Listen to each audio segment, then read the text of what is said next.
ओम शांति। 10 मई 1972। वर्तमान समय भोलेपन के कारण माया का गोला ज़्यादा लग रहा है।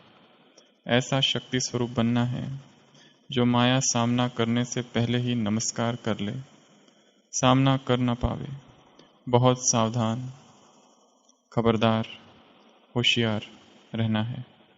अपनी वृत्ति और वायुमंडल को चेक करो। अपने आप को देखो कि कोई भी वायुमंडल अपनी वृत्ति को कमजोर तो नहीं करता है। कैसा भी वायुमंडल हो, लेकिन स्वयं की शक्तिशाली वृत्ति वायुमंडल को परिवर्तन में ला सकती है। अगर वायुमंडल का वृत्ति के ऊपर असर आ जाता है तो यही भोलापन है। ऐसे भी नहीं सोचना चाहिए कि मैं तो ठीक हूं लेकिन वायुमंडल का असर आ गया। नहीं, कैसा भी वायुमंडल विकारी हो, लेकिन स्वयं की वृत्ति निर्विकारी होनी चाहिए। जब कहती हो हम पतित पावनियां हैं, पतितों को पावन बनाने वाली है, जब आत्माओं को पावन बना सकती हो तो क्या वायुमंडल को पतित से पावन नहीं बना सकती? पावन बनाने वाले वायुमंडल के वशीभूत नहीं होते, लेकिन वायुमंडल वृत्ति के ऊपर प्रभाव डाल देता है। यह है कमजोरी। हर एक को ऐसा समझना चाहिए कि मुझे स्वयं अपने पावरफुल वृत्ति से जो भी अपवित्र व कमजोरी का वायुमंडल है उसको मिटाना है। तुम मिटाने वाले हो, ना कि वश होने वाले। कोई पतित वायुमंडल का वर्णन भी नहीं करना चाहिए। वर्णन किया तो जैसे कहावत है ना, क्या कहावत है? पतित वायुमंडल का वर्णन नहीं करो। वर्णन किया तो जैसे कहावत है ना, कौन सी कहावत? कौन सी है? पतित वायुमंडल का वर्णन किया तो पाप को देखने वाले पर भी पाप होता है। अगर कोई भी कमजोर व पतित वायुमंडल का वर्णन भी करते हैं तो यह भी पाप है, क्योंकि उस समय बाप को भूल जाते हैं। जहां बाप भूल जाता है वहां पाप जरूर होता है। बाप की याद होगी तो पाप नहीं हो सकता, इसलिए वर्णन भी नहीं करना चाहिए। जबकि बाप का फरमान है मुख से सिवाय ज्ञान रत्नों के और एक शब्द भी व्यर्थ नहीं निकलना चाहिए। वायुमंडल का वर्णन करना यह भी व्यर्थ हुआ ना, और जहां व्यर्थ है वहां समर्थ की स्मृति नहीं। तो अव्यक्त मुरली है 72 की। क्या सुना? बाबा कह रहे हैं वर्तमान समय भोलापन क्या है? माया का गोला लग जाना। ऐसा शक्ति स्वरूप बनना है कि माया नमस्कार करे, सामना ना करे। इसके लिए सावधान, खबरदार और होशियार। सावधान की चर्चा हमने कल की थी। खबरदार, निरंतर खबरदार, होशियार। अपनी वृत्ति और वायुमंडल को चेक करो। अपने आप को देखो कि कोई भी वायुमंडल अपनी वृत्ति को कमजोर तो नहीं करता है। कैसा भी वायुमंडल हो, लेकिन स्वयं की शक्तिशाली वृत्ति वायुमंडल को परिवर्तन में ला सकती है। अगर वायुमंडल का वृत्ति के ऊपर असर आ जाता है तो यही भोलापन है, कमजोरी है। ऐसे भी नहीं सोचना चाहिए मैं तो ठीक हूं लेकिन वायुमंडल का असर आ गया। नहीं, कैसा भी वायुमंडल विकारी हो, लेकिन वृत्ति को कैसा रखना है? निर्विकारी। जब कहते हो हम कौन हैं? पतित पावनी है, पतितों को पावन बनाने वाली है। जब आत्माओं को पावन बना सकती हो तो क्या वायुमंडल को पतित से पावन नहीं बना सकती?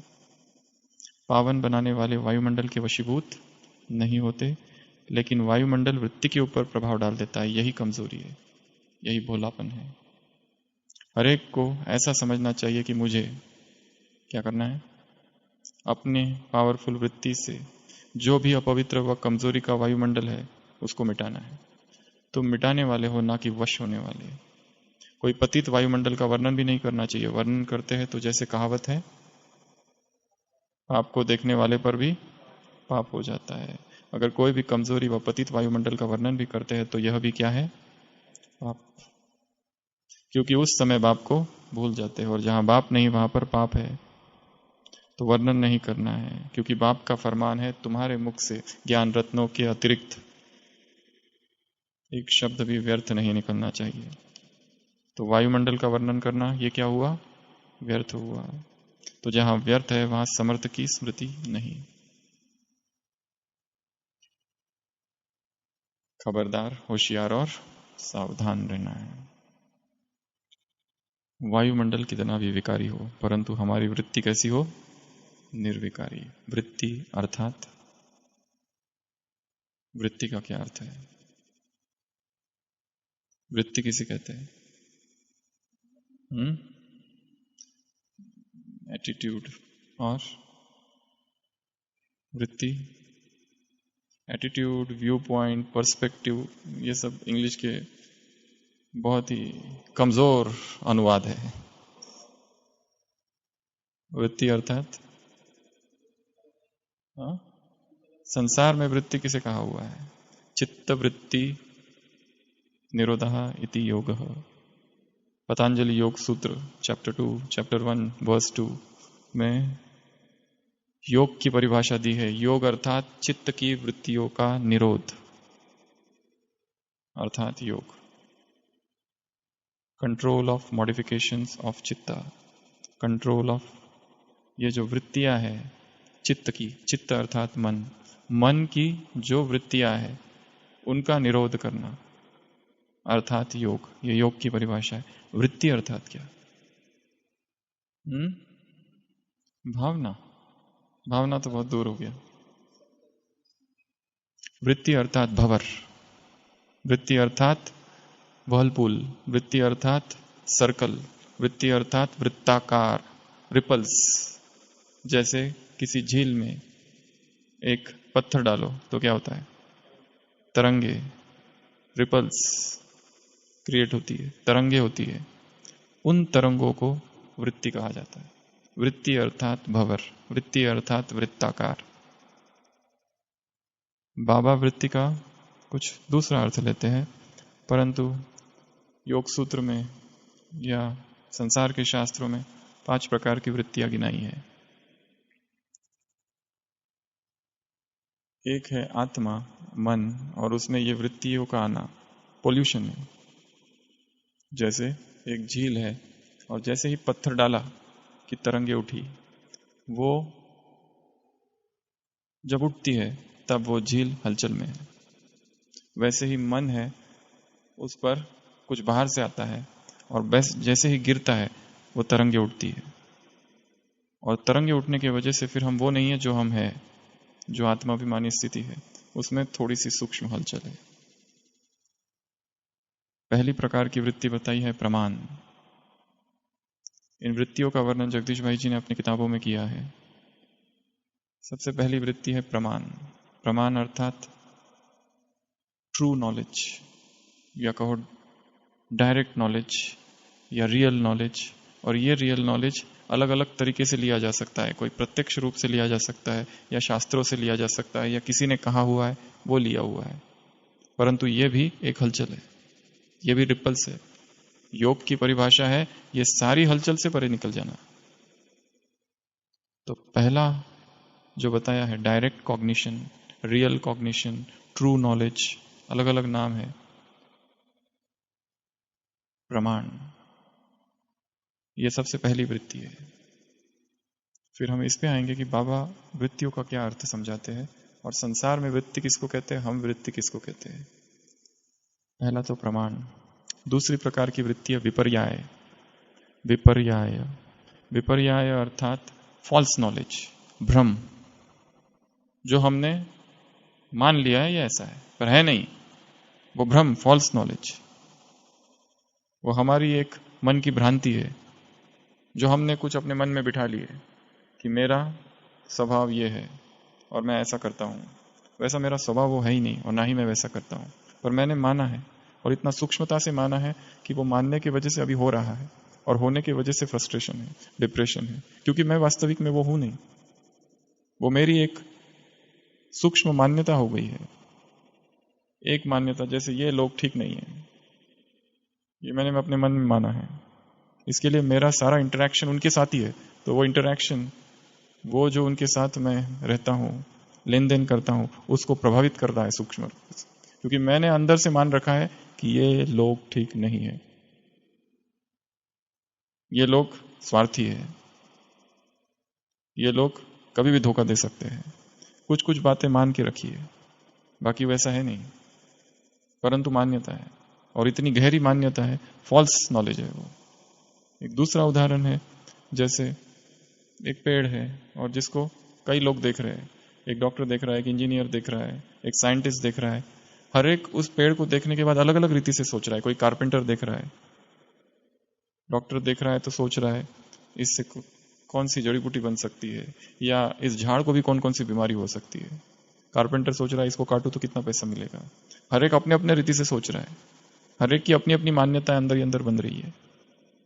तो इस तरह के जो भी है, इसको विपर्याय अर्थात फॉल्स नॉलेज, मिसकंसेप्शन, अलग अलग नाम दिए जा सकते हैं, और इनको अलग अलग महापुरुषों ने अलग अलग रीति से समझाया है।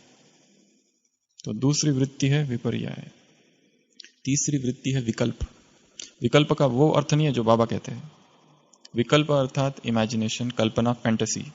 व्यक्ति बैठे बैठे कल्पना करता है, मन ही मन, ये हो जाएगा, फिर वो हो जाएगा, फिर मैं ये करूंगा।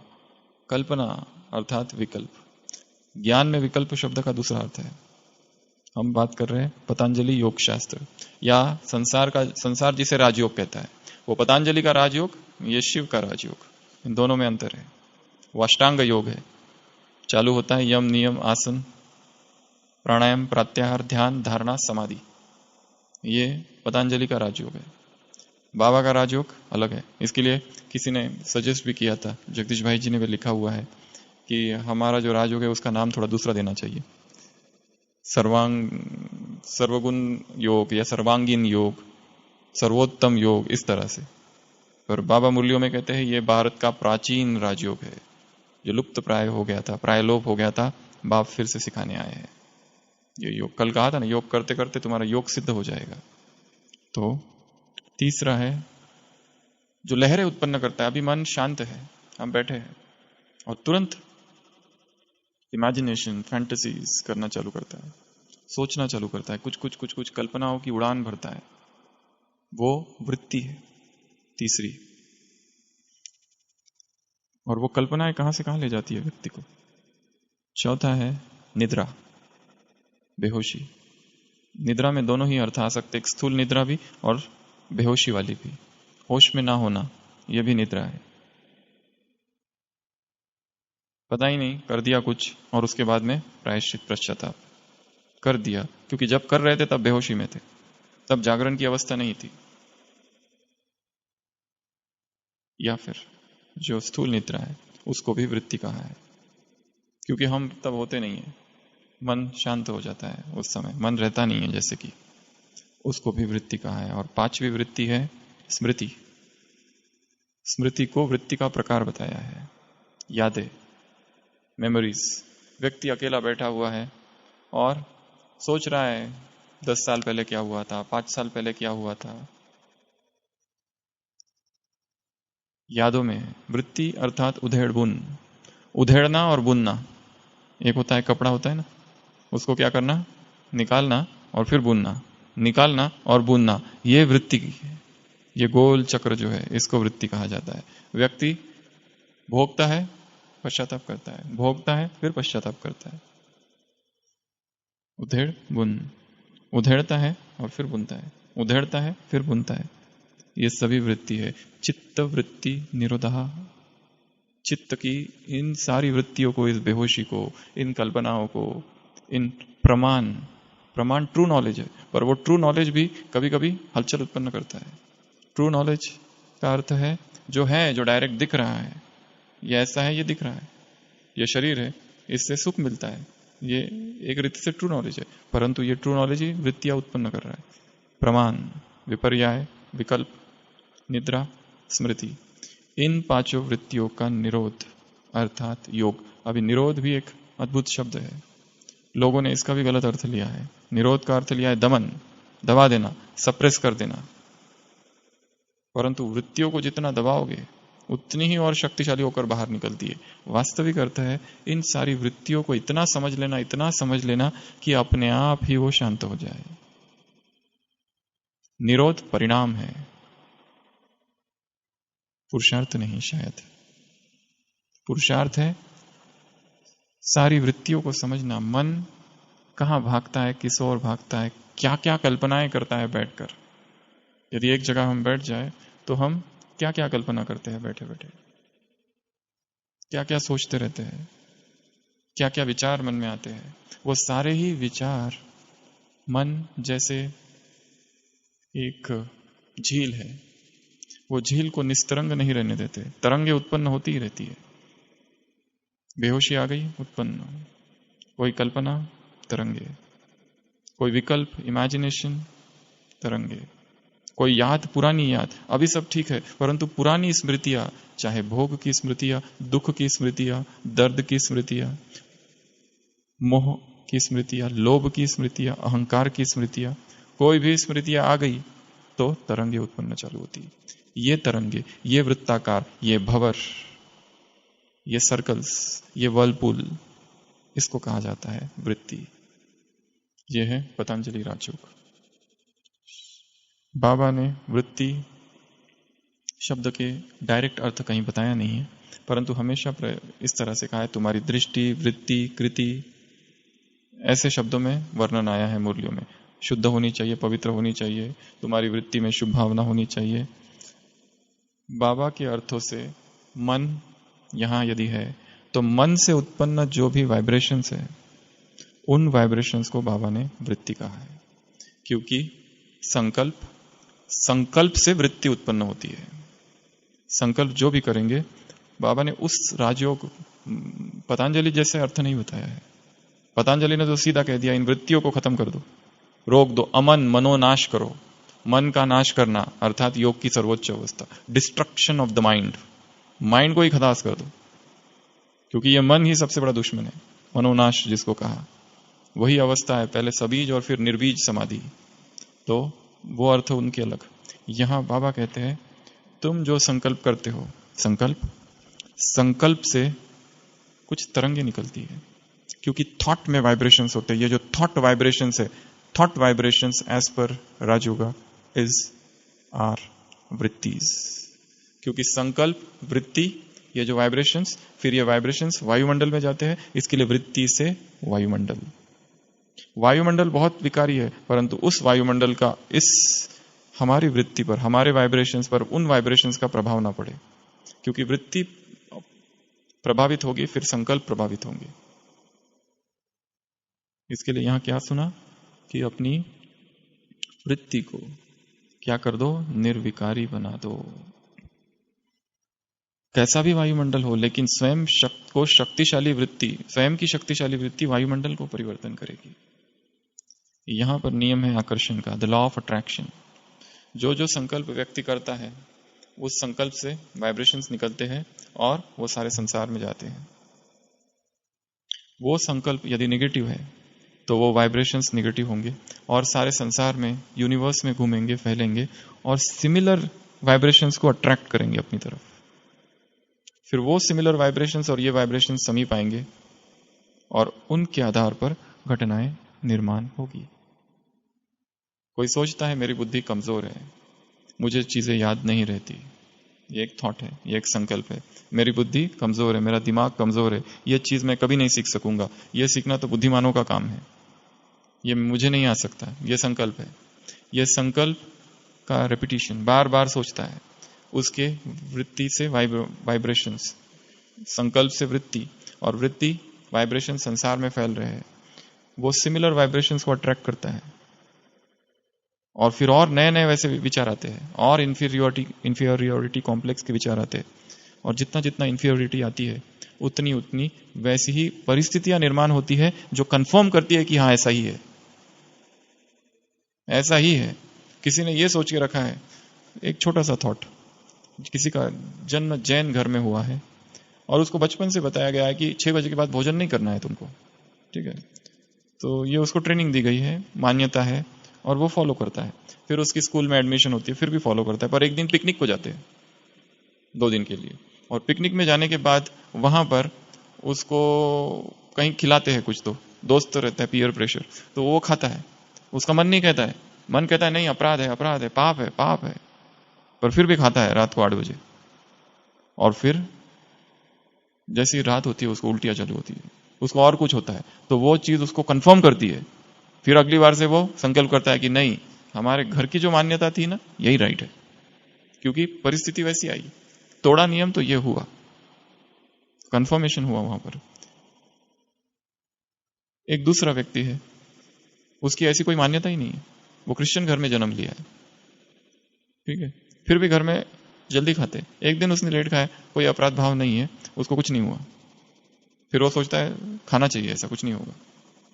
जो जो विचार किए जाते हैं वो मान्यताएं बनती है अंदर ही अंदर, और वो घटनाओं का निर्माण करती है। व्यक्ति है, सोचता है मैं गरीब हूं, मेरे पास पैसे नहीं है, गरीबी के संकल्प गरीबी को खींचती है और गरीबी निर्माण होती है, और गरीब होता है व्यक्ति।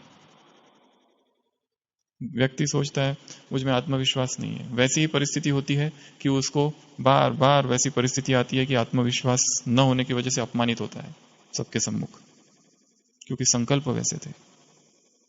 दूसरा व्यक्ति है जो सोचता है मैं बहुत अमीर हूं, बहुत अमीर हूं, बहुत अमीर हूं।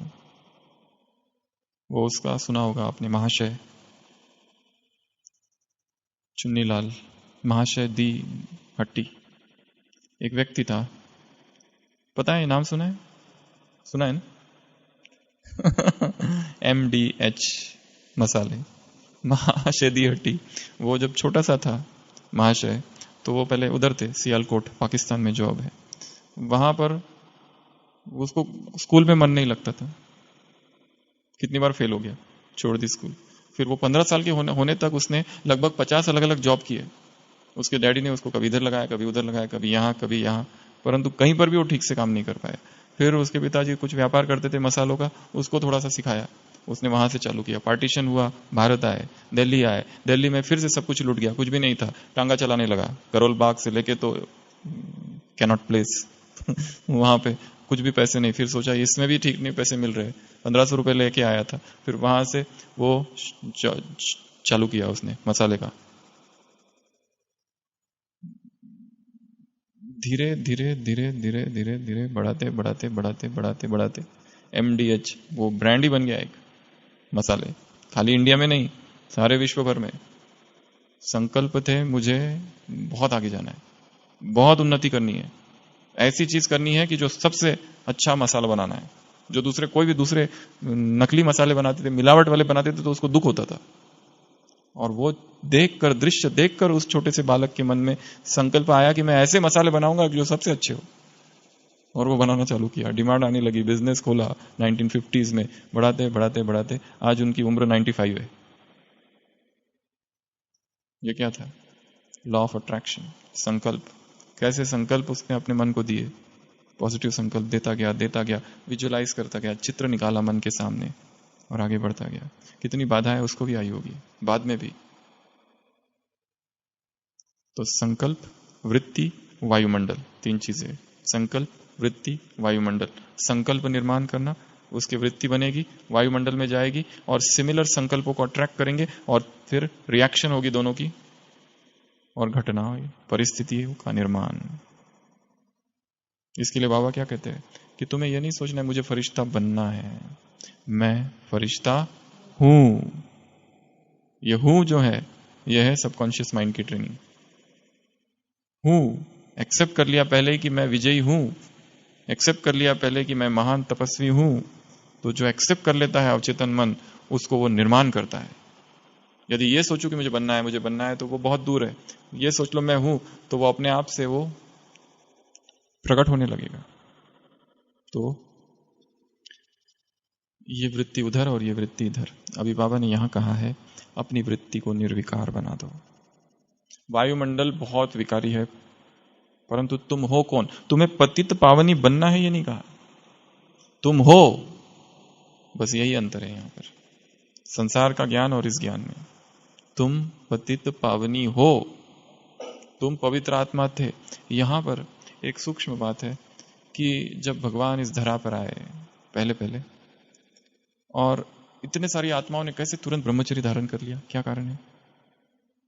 फटाफट कैसे धारण कर लिया? इतना कठिन बात है ब्रह्मचर्य। एक छोटी सी बात बाबा ने कर दी, याद दिला दिया कि तुम पवित्र देवता थे।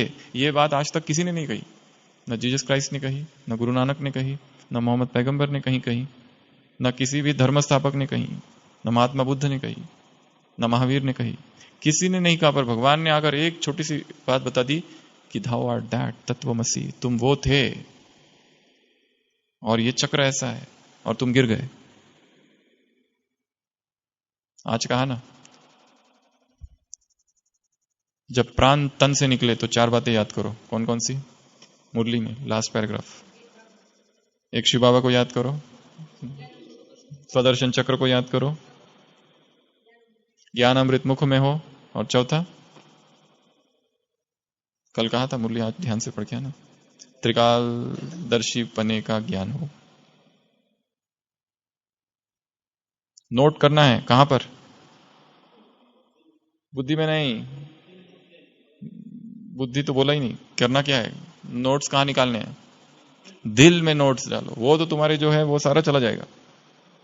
अभी यहां सीधा नोट्स लिखने हैं, हृदय में, दिल में, यहां पे नोट्स लिखने हैं। मुरली यहां पर छप जाए, उसके लिए पहले पुरुषार्थ करना पड़ेगा। बार बार बार बार पढ़ना, अभ्यास करना। दिल, मस्तक, जिगर, जो कहना है कहो। तो वृत्ति को निर्विकार बनाना, उसके लिए संकल्प निर्विकार हो तो वृत्ति निर्विकार होगी और वायुमंडल निर्विकार होगा। तो फिर वो विकारी वायुमंडल का हमारी वृत्ति पर, हमारे संकल्पों पर प्रभाव नहीं पड़ेगा, क्योंकि जैसे ही प्रभाव पड़ जाता है फिर परवश हो जाते हैं और पाप होता है। फिर क्या करते हैं ब्राह्मण? आगे बाबा ने कहा उस वायुमंडल का वर्णन करना चालू करते हैं। ये वायुमंडल का वर्णन करना भी क्या है? आप, हमने कुछ किया नहीं, वायुमंडल हमने नहीं बनाया, किसी एक ने बनाया। ठीक है, किसी एक ने कहा ऐसा है, सुनी सुनाई बातें, अफवाहें, किसी को बदनाम, किसी के विरुद्ध कुछ क्रिटिसाइज करना, कुछ करना, किसी की छवि गिराना। हमें कुछ पता कुछ नहीं है उसके विषय में, पर हम उसमें सम्मिलित है। इसको पाप की संज्ञा दी है बाबा ने आज। वायुमंडल का हम वर्णन कर रहे हैं। या फिर कोई एक भाई है आ, और उसको हम बा के बारे में ऐसी चीजें बता रहे हैं, वो आ उस बा को बहुत ऊंचा समझता है, और हम उसको उसके बारे में ऐसी चीजें बता रही है, अरे तुम्हें तो कुछ पता ही नहीं उसके बारे में। तो उसके मन में उस दूसरे व्यक्ति के लिए दोष उत्पन्न कर रहे हैं। यह भी बहुत बड़ा बोझ है, हम निमित्त बन रहे हैं बोझ के लिए। जैसे एक ब्राह्मण होता है, वो एक राज्य में प्रवेश करता है, वहां पर राजा राजभोज का आयोजन हुआ होता है, किसी उपलक्ष्य में, किसी त्योहार या कोई उत्सव। तो वहां पर भोजन बनाया जाता है, तो वो ब्राह्मण जाता है वहां पर बहुत खुशी खुशी से और भोजन के लिए बैठता है। थाली आती है, परोसी जाती है, और अचानक से ऊपर से एक चील, सांप का एक बच्चा छोटा सा ऊपर से डाल देती है, और वो सीधा उसके थाली में गिरता है, जो उसे दिखता भी नहीं है। वो जहरीला होता है और वो उसको खा लेता है, और फिर उस ब्राह्मण की मृत्यु हो जाती है। धर्मराज आते हैं ऊपर से, यमराज, धर्मराज नहीं यमराज, भक्ति मार्ग में यमराज। तो वो सोचते हैं ये जो मृत्यु हुई इसका कारणीभूत कौन है? क्या वो राजा है जिसने भोजन बनाया, भोजन खिलाया, आयोजन किया? क्या वो व्यक्ति है जिसने भोजन बनाया था? क्या वो चील है जिसने वो सांप गिराया, या फिर वो सांप है? कौन इसका कारण है? क्या कहेंगे? कौन? अभी वर्णन का तो हमने बोला ही नहीं। उसी गांव में कुछ समय के बाद एक दूसरा ब्राह्मण आता है, और वो ब्राह्मण कहता है कि मैंने सुना आज राजा के यहाँ ब्रह्म राजभोज है।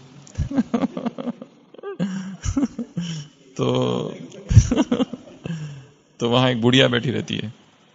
तो वो बुढ़िया कहती है, हाँ भोजन तो है आज, राजा ने आयोजन किया है, परंतु सावधान, मैंने सुना है ये राजा ब्राह्मणों को मारता है। ऊपर से यमराज कहते हैं हाँ यही है, इसको उठा के लेके चलो। मैंने सुना है ये राजा मारता है। ये बहुत सूक्ष्म पाप है। वर्णन, किसी को गिराना या किसी को डायरेक्ट आघात करना किसी पर सीधा। तुम उसके साथ बैठे थे, क्यों बैठे थे? बैठे थे कि नहीं बैठे थे? हाँ या ना में जवाब दो। बाकी कुछ मत बताओ, बाकी हम जो समझना है समझेंगे। तुम दोनों कहां गए थे? ये भाई उस बहन के साथ कहां गया था? गए थे कि नहीं गए थे? हाँ या ना में जवाब दो, बाकी छोड़ दो। बाकी हम डिसाइड करेंगे फिर अपनी मीटिंग में क्या हुआ था। कोई आ रहा है किसी वैद्य के पास, खांसता खकारता हुआ कोई बहुत बूढ़ा व्यक्ति और पेशेंट, और वो उसको कह दे कि भाई ऐसे जीवन से तो मरना अच्छा है, काल्पनिक, ठीक है। तो दूसरा एक व्यक्ति साथ में है, वो जाके गांव भर में खबर करता है, इस वैद्य कहता है तुम सब लोग मर जाओ तो यही अच्छा रहेगा। आउट ऑफ कॉन्टेक्स्ट चीजों को उठाना, तोड़ मरोड़ना और अपने रीति से प्रस्तुत करना। हिंदी में बहुत सुंदर शब्द है, निंदा सुख। किसी की निंदा करने के बाद जो आहा स्वर्णिम सुख प्राप्त होता है और कलेजा ठंडा हो जाता है और बहुत अच्छा लगता है, जब तक एक दो को पकड़ के निंदा ना करे। क्योंकि बैठकर बातें करे तो क्या करे, कुछ तो बातें चाहिए ना, मटेरियल तो चाहिए। क्योंकि ज्ञान और योग बुद्धि से तो पता नहीं कब विदा हो गया, कब तलाक दे दिया पता ही नहीं, अब बचा क्या? बातें। यही आधार है बुढ़ापे का, ब्राह्मण जीवन का। इधर क्या हो रहा है, वहां क्या हो रहा है, इसने क्या किया, उसने क्या किया, बातें। और बातों को चटपटा बनाने के लिए तो फिर कुछ चाहिए ना, अच्छी चीजें, अफवाहें, मसाला उसमें डालना होता है, तब कहीं जाके वो स्वादिष्ट बनती है। तो इन सब को क्या कहा बाबा ने? वायुमंडल को खराब करना, वायुमंडल में निगेटिविटी फैलाना, ये भी पाप है। जो चीजें हमको पता ही नहीं उसके विषय में हम बोले जा रहे हैं, कोई कॉन्फर्मेशन नहीं है कहीं से। जैसे एक व्यक्ति होता है, वो किसी दूसरे व्यक्ति पर आरोप लगा देता है कि इसने ये चोरी की है, और पूरे गांव में फैला देता है वो बात कि इसने ऐसा किया है। केस में कोर्ट में जाती है, केस कोर्ट में जाती है, वहां सब कुछ होता है, परंतु तब तक तो बात तो फैली गई है। जैसे न्यूज़पेपर होता है ना, किसी ने कुछ कर दिया वो फ्रंट पेज पे आता है, फिर 1 साल के बाद पता चलता है उसने नहीं किया, वो लास्ट पेज में छोटी सी न्यूज आती है एकदम कि वो छूट गया क्योंकि वो उसने नहीं किया था, लोगों को देखा भी नहीं हो। तो वो जज, कोर्ट केस होता है, वो सब होता है, और बाद में पता चलता है उसने वो किया ही नहीं था जिस पर आरोप लगाया था। तो जो आरोप लगाने वाला था वो कहता है सॉरी। तो कोर्ट के जज कहता है एक काम करो, वो कोर्ट का जज उसको बहुत सारे पंख देता है, पंख होता है, पंख। वो कहता है इन सारे पंखों को पूरे गांव में फैला दो, जाते जाते उड़ा दो पंख।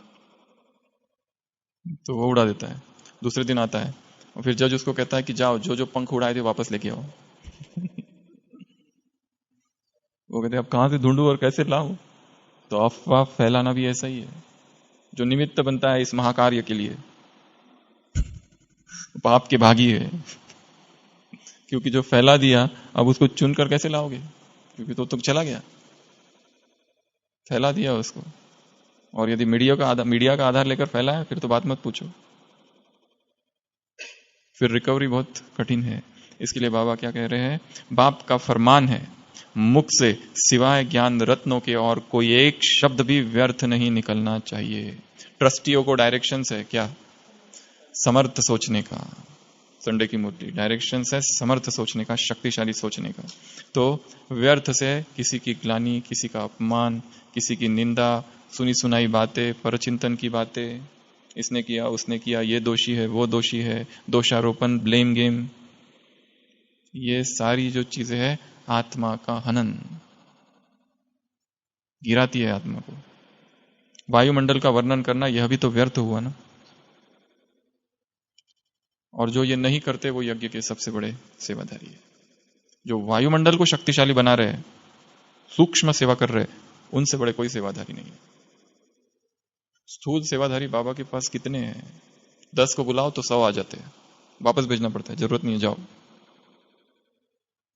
और आजकल तो कुछ करो ना करो, मीडिया और ये सब अपने आप ही सेवा हो रही है।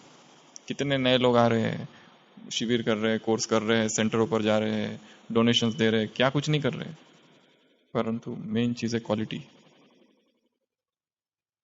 तो जहां व्यर्थ है वहां समर्थ की स्मृति नहीं। समर्थ की स्मृति में रहते हुए कोई भी बोल बोलेंगे तो व्यर्थ नहीं बोलेंगे, ज्ञान रत नहीं बोलेंगे। तो वृत्ति को, बोल को भी चेक करो। क्या करो? वृत्ति को, बोल को। कई ऐसे भी समझते हैं, चलो ये आगे पढ़ेंगे। तो कौन कौन सी बातें सुनी? वृत्ति को शक्तिशाली बनाना है, निर्विकारी बनाना है। उसके लिए उस पतंजलि के योग में भी जो 5 बातें हैं, सुनी सुनी बातों पर विश्वास न करना, कल्पनाओं में नहीं बहते रहना, स्मृति में नहीं, बेहोशी में नहीं रहना, विकल्प, ये सारी जो बातें उधर की है, या फॉल्स नॉलेज, हमने अपने मन में बहुत पालना कर रखी है कुछ कुछ झूठे अनुमानों की। अनुमान लगाना, सिद्धांत बना के बिठाया है कि जो असत्य है, पर मन मान चुका है उनको और उसी को चल रहे साथ में लेकर। स्वयं की चेकिंग से उन सारी गलत धारणाओं को काट कर फेंकना है। कठिन काम है, दर्द होगा, क्योंकि वो हमारे अंग है। जितना दर्द कर्ण को अपना कवच निकालने में हुआ था, क्योंकि हमारे भी वो शरीर का अभिन्न अंग बन चुके हैं वो धारणाएं। तो वो दर्द तो होगा वो निकाल के फेंकने के लिए, पर निकालना होगा। और सत्य कठोर है, कठोर का सामना करना पड़ेगा। और वो जो मीठा मीठा सा हमने उसको पालना रखी है और उसकी छाया में हम पल रहे हैं, वो असत्य है, मिथ्या है। सत्याग्रह का मार्ग है, मिथ्याग्रह का नहीं। इसके लिए झूठ से दूर। तो ये उधर की 5 बातें, और इधर बाबा कहते हैं संपूर्ण पवित्र संकल्प, पवित्र वृत्ति, पवित्र दृष्टि, तो पवित्र वायुमंडल होगा। ऐसा भोलापन बाबा को नहीं चाहिए कि वायुमंडल प्रभावित करे, परवश हो जाए, क्या करूं, गलती हो गई, बता नहीं था।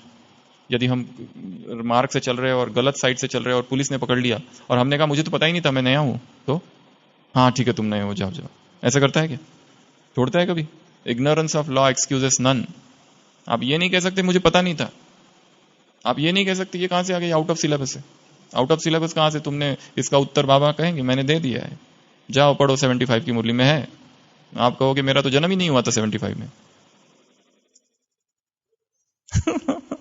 परंतु लेट लिया ना एडमिशन, तो प्रीवियस सारा पढ़ना पड़ेगा, स्टडी कवर करनी पड़ेगी। कोई एक्सक्यूजेस यहां नहीं चलेंगे। तो खबरदार, होशियार और सावधान, फर्स्ट पॉइंट। सेकंड, वृत्ति निर्विकार। तीसरा, व्यर्थ का वर्णन नहीं। कितना भी व्यर्थ होने दो, कोई किसी को एक को टारगेट करके सारे लोग उसको दोषारोपण कर रहे हैं। राम का दिखाया है रामायण में, सब लोग कैकेयी को दोषी दे रहे हैं, परंतु राम ने कभी दोष दिया कैकेयी को? एक बार भी? कैकेयी आके कहती है एक बार तो कह दो कि तुमने गलत किया, कम से कम एक बार तो बोलो मुझे, तो थोड़ी राहत हो जाए कि मैंने गलत किया। तो वो तो दूर ही, वो तो सबसे पहले उसको ही मिलता है, आता है तो सबसे पहले उसके चरण में झुकता है। आदर्श व्यक्तित्व दिखाया है राम को। सारी दुनिया दोष दे रही है परंतु वो नहीं दे रहा है। महानता है। तो चाहे कोई कुछ भी करे, कैसा भी करे, परंतु सब जो भी हो रहा है ड्रामा में, रहस्य वही ड्रामा है। पहले से चित्र नहीं खींचा जा सकता है। संडे की मुरली जो हो रहा है, किसी का यहां दोष नहीं। तो ये 3 बातें हैं। पहली, वृत्ति निर्विकार। दूसरा, सावधान। पहला सावधान, खबरदार, होशियार। दूसरा वृत्ति निर्विकार, और तीसरा वायुमंडल का वर्णन नहीं करना है, किसी और को करने दो। नारद की भूमिका नहीं बजानी है यहां पर। सेलेस्टियल जर्नलिस्ट, इधर से बातें उधर, उधर की बातें इधर। वो सारे झगड़े जो दिखाए नारद नहीं लगाए हुए हैं, दिखाए तो उसको जाके वो बोलता है, पार्वती को जाके वो लक्ष्मी की कुछ बातें बताता है, इधर जाके उसको कुछ बातें बताता है, करता वही है गड़बड़। हाँ? नारायण नारायण भी सबसे ज्यादा वही करता है, ब्राह्मण है, सबसे ज्यादा नारायण नारायण भी करता है, भक्ति भी बहुत है, शुभ भावनाएं भी बहुत है, पर गड़बड़ भी तो उसी ने सबसे ज्यादा की है। Double standards. तो ये नहीं करना है, इधर इधर की बातें उधर, उधर की बातें इधर। तो ये 3 चीजों पर ध्यान देना है। चलो अभी 1-2 पॉइंट्स आज की मुरली में बता दीजिए, क्या क्या सुना, जिसको जो जो याद है, पहले बहनों की तरफ से। ये ज्ञान मजे का है। मजा अर्थात मजे का क्या अर्थ है? आनंद। आनंद और मजा एक ही है। मजा है, मजा का ज्यादा संबंध इंटरेस्ट से है, रोचक है। और मजा अर्थात मजा अर्थात मजा शब्द के पूछ रहे हैं। मजा थोड़ा सा निगेटिव भी यूज किया जाता है, विकार के लिए भी यूज किया जाता है। खुशी अलग चीज है, खुशी पॉजिटिव शब्द है, परंतु मजे के कुछ दूसरे अर्थ भी होते हैं। कोई व्यक्ति पीता है तो भी कहता है आज मजा आ गया। तो बाबा ऐसे अलग अलग रोचक शब्द प्रयोग करते हैं। ये ज्ञान मजे का है। एक पॉइंट। दूसरा, तुम्हें नशा रहना चाहिए, इसके भी मालिक और उसके भी मालिक। और आत्मा, आत्मा रथी है। और एक मिनट बहने, ऐसा कोई स्कूल कहीं पर नहीं है कि जहां पर हर एक कहे कि हम मनुष्य से देवता। यहाँ ऐसा नहीं है कि यहाँ कोई बैरिस्टर डॉक्टर ये बनने वाले नहीं हो तुम। यहाँ सभी के सभी देवता बनने वाले हैं। देवता बनने की फैक्ट्री है, इधर से डाला उधर से देवता बन के बाहर। और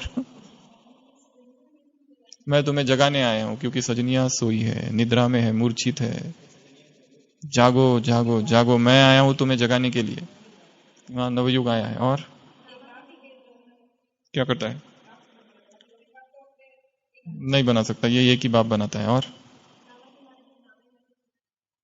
अच्छा ना, और थोड़ी धारणा वाली और पावरफुल पॉइंट बताओ। हाँ,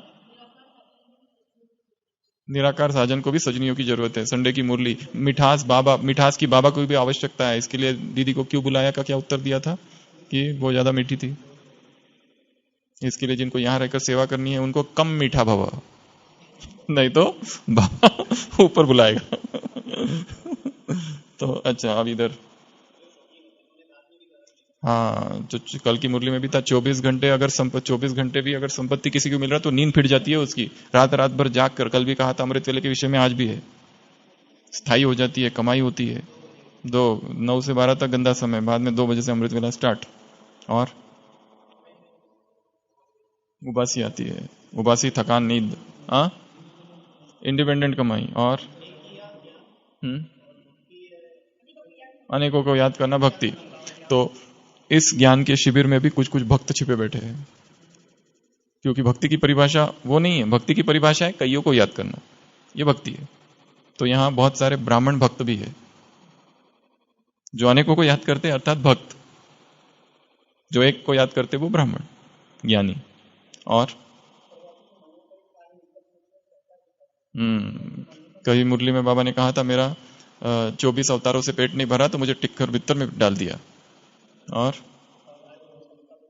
ये सारी दुनिया कब्र दाखिल है, सारी दुनिया क्या भस्मीभूत होने वाली है, सारी दुनिया भंबो। जो तुम में से जो बहुत होशियार है वो जानते हैं कि ये दुनिया भंबोर है। हम्म अंत अंत घड़ी में तो वो कहा है कि क्या याद आना चाहिए, 4 बातें जो बोल दी। और खुशी का पारा चढ़ा रहे, और परे ते परे है। और मैं निराकार साकार रूप धारण कर इसमें आता हूं। और हाँ, हाँ, तो धारणा वाली कौन कौन सी बातें थी आज की मुरली से? देही अभिमानी बनना है, अमृत वेला करना है, ये तो बहुत ही कमजोर पॉइंट बताया। तो हाँ, फिर वो ठीक है। और विचार सागर मंथन, कल भी कहा था, ये फूड है, ये फूड है, कल भी कहा था। और एक बाप से सच्ची प्रीत। और प्रीत में कमाई, चलते फिरते कमाई। और दुनिया का लालच नहीं रखना। और ब्रह्मांड का मालिक और विश्व का मालिक। और इस दुनिया में सब तरफ घाटे ही घाटे है आज, इधर ही घाटा नहीं है। इधर अर्थात तीव्र पुरुषार्थ के मार्ग में घाटा नहीं है। तीव्र पुरुषार्थ को जो मार्ग है ना, उसमें उसमें भीड़ बहुत ही कम है। इस हाईवे में, राम इंटरनेशनल हाईवे ये जो है ना तीव्र पुरुषार्थ का, इसमें बहुत भीड़ कम है। बाकी तो इसमें बहुत भीड़ है। ब्राह्मण जीवन में तो रास्ते जो उसमें भीड़ बहुत है, पर तीव्र पुरुषार्थ का जो मार्ग है उसमें भीड़ बहुत कम है, क्योंकि तीव्र करने वाले कम है, साधारण करने वाले तो बहुत है। और और कल कहा था प्रफुल्लित रहने की युक्ति, अब घर जाना है, ये याद रहा तो मन प्रफुल्लित रहेगा। तो रोज की जो मुरली है उसका कुछ कुछ शब्द ले लेने, कुछ कुछ वाक्य ले लेना और उसका सारे दिन भर में चिंतन करते रहे, तो मन श्रेष्ठ रहेगा, वृत्ति पावरफुल होगी और वायुमंडल पावरफुल होगा। और वायुमंडल का असर नहीं होगा, कमजोरी नहीं होगी, भोलापन नहीं होगा, पाप नहीं होगा। नहीं तो मन जब डाउन रहता है तो क्या करेगा बेचारा? फिर वो जो वायुमंडल है उसका वर्णन करो, किधर क्या गड़बड़ हुई उसके विषय में बताओ, चर्चा करो, ग्रुप बनाओ, बैठो, चर्चा करो। चर्चा पूरी हुई, कल फिर मिलेंगे इसी टाइम पर नई खबरों के साथ। ठीक है, ओम शांति।